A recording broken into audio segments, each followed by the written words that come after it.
Je suis sûre que tu t'es déjà retrouvé devant ton écran à te demander: qu'est-ce que je vais bien pouvoir publier aujourd'hui?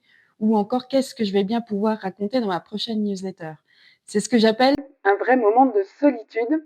C'est un moment de doute devant cette fameuse page blanche. C'est quelque chose qu'on connaît toutes et dans un quotidien de créatrice, c'est vraiment la dernière chose dont on a besoin parce qu'au final, tu te mets la pression et tu finis par perdre beaucoup de temps.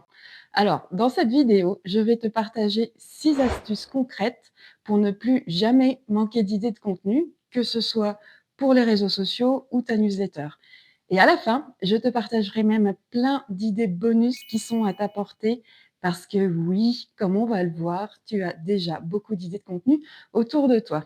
Allez, c'est parti. Petit disclaimer avant d'attaquer. Quand même, on va parler de ta communication au quotidien, celle que tu fais régulièrement sur les réseaux sociaux, en story, en réel, en post ou sur ta newsletter. C'est celle qui te permet de garder le lien, d'entretenir la relation avec ta communauté, de montrer les coulisses, d'inspirer, de rester visible et de vendre. Si je te donne quelques sources d'inspiration, je tiens quand même à te rappeler que des idées mises bout à bout ne font pas une stratégie de contenu globale. Voilà, c'était juste la petite mise en garde que je voulais te partager. Ta première source d'inspiration doit venir de ton calendrier marketing.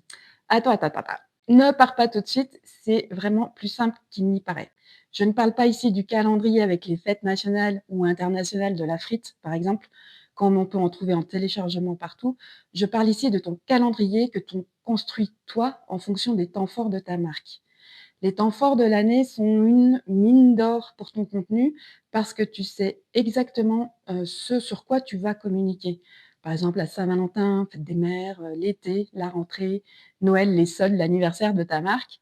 Bref, tu sais déjà à l'avance tout ce qui va rythmer ton activité. Alors, prends-les en compte dans ton organisation pour ne pas avoir à improviser à la dernière minute. En t'appuyant sur ces repères, tu sais déjà de quoi tu vas parler à ces moments-là et en général, c'est toujours bien de faire un peu de teasing, que ce soit sur un événement ou une offre en particulier. Donc c'est aussi un type de communication que tu peux intégrer dans ton planning. Là, on est vraiment plus dans une communication, promotionnelle pour vendre, pendant ces temps forts. Ceci étant dit, tu as une source d'inspiration pour ta communication devant les yeux. C'est ton audience. Elle a plein de choses à te dire. Donc n'hésite pas à interroger ta communauté, pose des questions, propose des sondages en story, même des sondages via ta newsletter et tu n'as plus qu'à observer les commentaires. Tu peux aussi regarder les statistiques de tes publications sur les réseaux si tu en fais pour comprendre ce qui a le mieux fonctionné. Là, on ne va pas forcément interroger, mais tu vas analyser. Il y a souvent un sujet, une émotion ou voire même un format qui aura résonné auprès de ton audience et du coup, en l'identifiant, tu peux le décliner, l'approfondir ou alors, le recycler.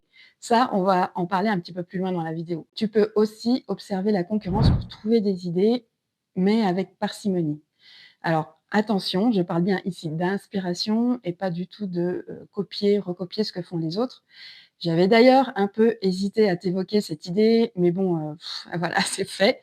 J'avoue que je ne suis pas non plus super à l'aise avec, ce sujet. Par contre, je te déconseille de passer trop de temps à regarder ce que font tes concurrentes, parce que tu finis souvent par te comparer et te décourager. Ceci dit, aller voir de temps en temps, peut aussi t'aider à t'inspirer. Lis surtout les commentaires sous les publications, c'est là que tu trouveras peut-être des questions, des freins, des besoins exprimés, directement par les clients et tu pourras ensuite créer du contenu qui répond précisément à ces questions ou à ces besoins. Ton quotidien est source d'inspiration. Alors, prends un carnet et note toutes les anecdotes que tu vis. C'est ce qu'on appelle un petit peu le pouvoir du storytelling.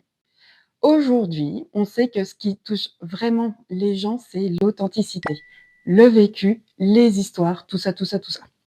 Alors, dès qu'il t'arrive quelque chose, peut-être un moment inattendu dans ta journée, une émotion que tu vis, un apprentissage ou un détail de rien du tout qui te paraît, mais vraiment insignifiant, note-le. Parce que ces petits instants sont parfaits pour raconter une histoire qui donne du sens à ton travail. Pour que ce soit plus clair et plus concret, je te donne un exemple en te partageant, l'une de mes anecdotes. Le mois dernier, je suis allée faire un petit peu de shopping. Je passe en cabine d'essayage, j'essaye 2-3 vêtements. je regarde pas trop mes bourrelets dans le miroir. Je lève les yeux par contre de l'autre côté, de la cabine et là je vois une affiche: «Paiement possible en 3 fois» et je me suis dit: «Mmh, c'est quand même malin» parce que c'est exactement au moment où on peut hésiter à acheter et acheter un petit peu plus, qu'on a cette info qui nous incite du coup à acheter peut-être un peu plus. Donc la morale de cette anecdote sur laquelle je pourrais communiquer, ce serait de dire: si tu proposes le paiement en plusieurs fois, indique-le clairement sur ta page d'accueil, dans tes fiches produits et au moment du paiement. Tu vois, une anecdote, c'est une histoire racontée, une leçon et un message concret. Mon histoire, c'est donc ici le shopping. Le message et la leçon, c'est de dire que c'est important d'afficher les bonnes infos au bon endroit et en bonus, c'est vraiment une idée de contenu vrai. Alors, j'entends déjà des remarques à travers cette vidéo, oui, oui. Tu vas me dire que c'est pas si évident de raccrocher une anecdote du quotidien à tes créations. Oui et non. Je pense que c'est une question d'entraînement. Alors, je te propose cet exercice aujourd'hui. Prends un truc que tu as vu ou ressenti et entraîne-toi à en faire une histoire.